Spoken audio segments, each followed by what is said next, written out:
Hello, I'm Stacy. Have you ever experienced something crazy while traveling abroad? Well, I certainly have. It's not what you'd expect, though, because I'm not talking about a wild adventure. Actually, it was an experience that almost ended my life and everyone who was on the plane with me. Sounds a bit mental, right? Well, wait until you hear what really happened. It all started when I was on my way back from India. My two best friends and I had gone to join in the celebrations for Holi, the festival of colors. That's the one where everyone throws brightly colored powder around. It was so amazing. All the colors lighting up the air around us, making us look like a rainbow. We had a lot of fun, even though it took us about a day to wash the colors out of our hair. Anyway, my friends and I were going home after a 2-week stay, and it was about time for our flight back. None of us had been on a plane before this trip, so even though it was our second flight, it was still a pretty new and exciting thing to do. If only we had known what was about to follow.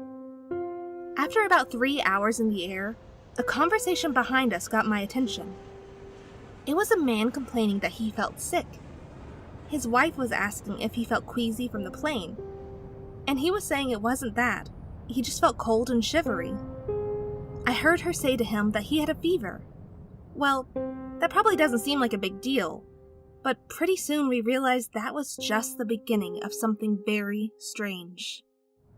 After the first person got sick, someone across the aisle from them leaned over and said they were feeling sick too. They compared the symptoms and they both felt the same thing. My friends and I weren't really bothered at first, but when we heard another passenger asking the flight attendant if they had anything to help with the fever, we started freaking out. It was getting seriously weird. 3 people on one flight suddenly getting sick wasn't normal. As the flight went on, it seemed like every half hour someone new was complaining that they were sick, developing a fever really fast, shaking, cold sweats, coughing, and headaches. It was one person after the next. Every few minutes, someone would call a flight attendant who was trying not to look nervous. One asked for aspirin. Another asked for a cool cloth for his wife's forehead. Another asked if they had any blankets because she had no warm clothes for her son. Then another, then another, then another. My friends and I were not the only ones who were freaking out. It was the whole plane. And we still had to endure 7 more hours of this. I tried to count how many people were complaining of sickness. It was up to 30. The whole plane seemed to be full of a crowd of people with a mysterious illness. To lighten the mood, my one friend suggested we should play a betting game. Guess who is going to get sick next? The winner would get a chocolate bar when we landed, she said. Of course, we didn't actually play it. It was just a way to try and calm us down. But anyway, it didn't take long to find out who I should have betted on. I soon started feeling cold and shaky. My head felt all fuzzy. My friend checked and told me I had a fever.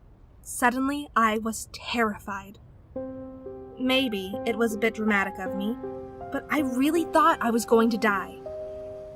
I was starting to feel so bad that even my own friends were keeping their distance from me. And no wonder! It was spreading faster than any illness I'd ever heard of. I was terrified.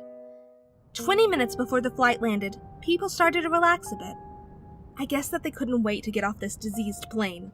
However, when the plane landed, things got even more chaotic because the doors wouldn't open. The plane had received an order to lock everyone in. Finally, there was an announcement. We were being quarantined. Nobody was allowed off the plane before things were handled. We were told to stay put and wait for medical professionals, and that nobody must attempt to leave when the doors opened, or we risked spreading the unknown foreign virus to everyone outside. That made me even more scared. Quarantine was the kind of thing that only happened in movies. If they weren't letting us off this plane to protect everyone outside, I figured they must have thought there was a chance we could all die. So I wasn't being too dramatic after all. We waited, and finally, some doctors from the Center for Disease Control stepped onto the plane. One by one, they checked every passenger, even the ones who weren't sick. With the sick ones, they checked their temperature, their blood pressure, asked them where they had been, and interviewed them about their symptoms. I listened closely.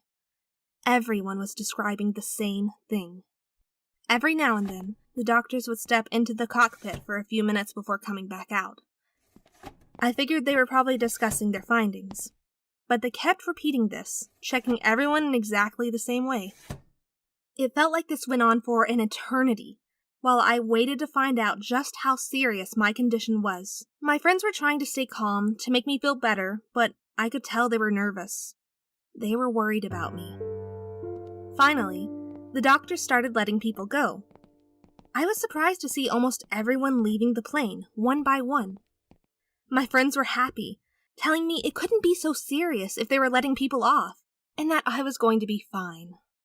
I felt relieved for a moment, until a doctor came up to me specifically and said that I needed to stay.